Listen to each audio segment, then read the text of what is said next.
na to. Kaya lang, ibang klase din talaga yung utak ko kasi. Yung utak ko medyo mabilis.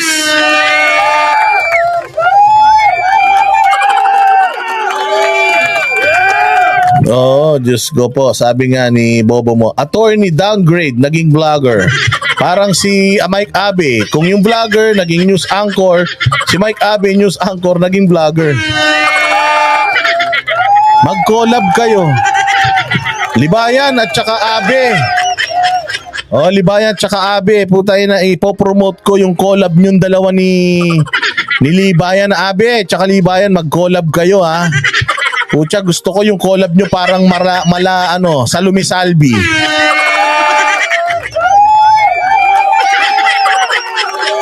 Oh, gusto ko yung Salumi Salvi ha, yung collab nyong dalawa ni Mike Abe. Oh, case dismissed, sabi nga ni Jojo Hugo. Oh, I therefore conclude that this lawyer is not a lawyer. This person is a liar.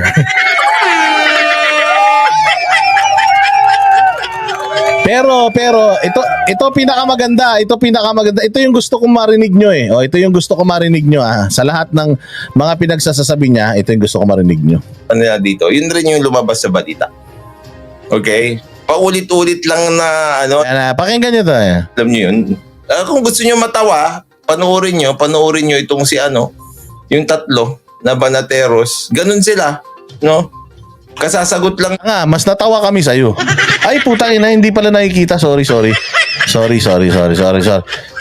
At the stage. Ayan o, sabi niya, kung gusto niyo matawa, manood daw kayo ng Banateros. Pero mas natawa kami sa'yo nung pinanood ka namin. Pero sige, play. Ni Attorney Topacio, tatanong ulit nila o kaya magtatanong sila ng walang kwentang tanong. Hindi sasagutin ni Attorney Topacio kasi nga walang kwenta yung tanong. Ano? Meron ba si Topacio hindi sinagot sa tanong natin? Bobong puta. May tinanong si Topacio na hindi sinagot. May tinanong tayo kay Topacio na hindi niya sinagot. Ang inakukunin pa nga kami ni Topacio eh. Sa nasusunod na pelikula niya, sa tuwa niya sa amin. Puta, magiging nga kaming kontrabida eh dun sa pelikula ni Gringo na, sino ba yun? Ina, ikaw nga eh. Istorya na ng father-in-law mo, hindi ka pa kinuha ni Topacio eh. Tapos kukunin kami sa pelikula niya. Hayop na yan, pakinggan niya. Ito, kita nyo kung gaano katalino si Libayan ha. Banat Bay, nandiyan ka pa?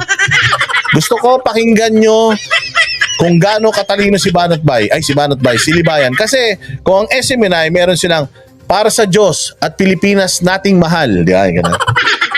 Di ba? May ganun si Ana, di ba? May ganun si SMNI. Tingnan nyo yung bating pangwakas ni Libayan. Yun. Ewan ko. Maraming salamat mga kapatid natin. Siyempre, tulad ng lagi yung sinasabi, matulog po tayo na mahimbing dahil alam natin na natutulog na mahimbing, siya yung laging panalo. Magandang araw mga kapatid natin.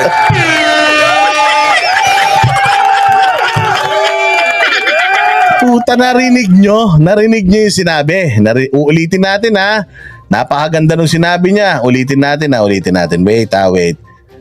Napakaganda nung sinabi niya. Pakinggan nyo ha. Ito na. Attorney Topacio kasi nga walang kwenta yung tanong. Yun. Ewan ko. Maraming salamat mga kapatid natin. Siyempre, tulad ng lagi yung sinasabi, matulog po tayo na mahimbing dahil alam natin na natutulog na mahimbing, siya yung laging panalo.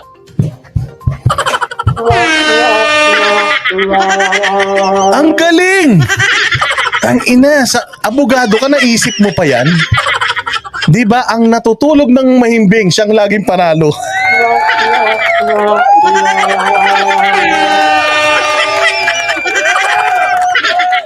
Okay, ina mo ka? Wala pa akong makata na narinig nagsabi nun. Narinig niyo pa sinabi ni Francisco Baltasar yan? Si Jose Rizal, narinig niyo ba sinabi yan? Si Leo Tolstoy. Si William Shakespeare. Putang ina mo ka? Ang natutulog ang natutulog ay laging panalo?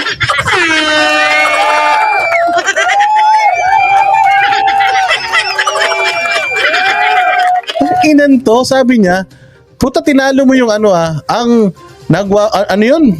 Yung kanta na ang ano ay ano yun? Ang umaayaw ay hindi nagwawagi. Ang nagwawagi ay hindi umaayaw. Ganon! Dapat ganon, di ba? Puta, ina, narinig nyo yung sinabi? Oh, pakinggan nyo yung sinabi. Baka sabi nyo, nagloloko ako eh. Oh. Bads natin, syempre tulad ng lagi yung sinasabi, matulog po tayo na mahimbing dahil alam natin na natutulog na mahimbing, siya yung laging panalo. Magandang araw mga Ang natutulog ng mahimbing ay siyang laging panalo? Gago, ang natutulog ng mahimbing, siya yung laging maaga gumising.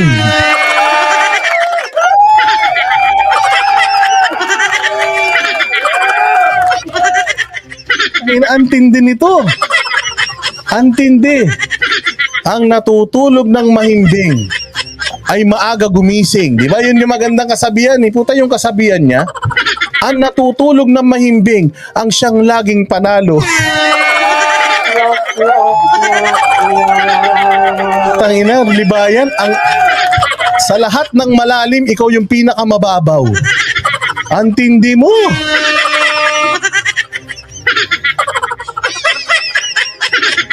Sabi ni Estoix, puta, ito yung mga tamang kahulugan.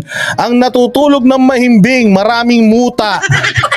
O kaya ang natutulog ng mahimbing, maraming laway na natuyo.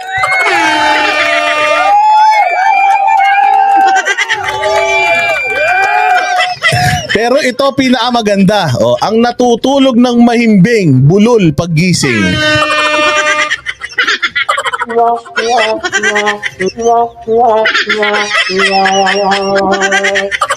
Tang inan to, bobo. Ano ba to? General Magalong. Pinag-aral mo ba yung anak mo? Putang ina, paano na in love dito pag nakilala ng anak mo yung Banateros? Maniwala ka.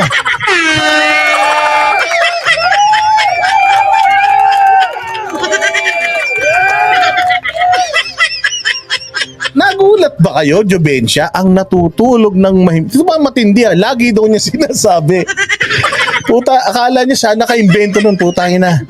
Ako naka-invento nito. Ano yun? May kasabihan ako. Para siyang, kung si Pastor Kibuloy pinagpakitaan ng Diyos sa panaginip, puta, ito na naginip din. Puta, yun daw yung pinakamagandang kasabihan sa buong mundo. Ang natutulog ng mahimbing ang siyang laging panalo.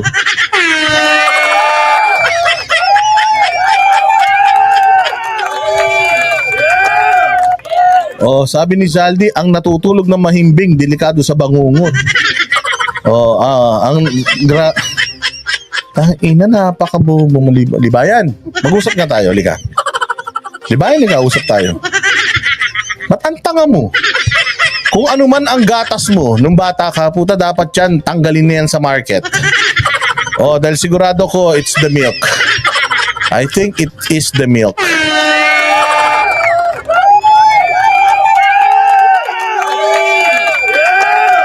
Ayan Libayan ang natutulog ng mahimbing ay siyang laging panalo. Mabuhay ka.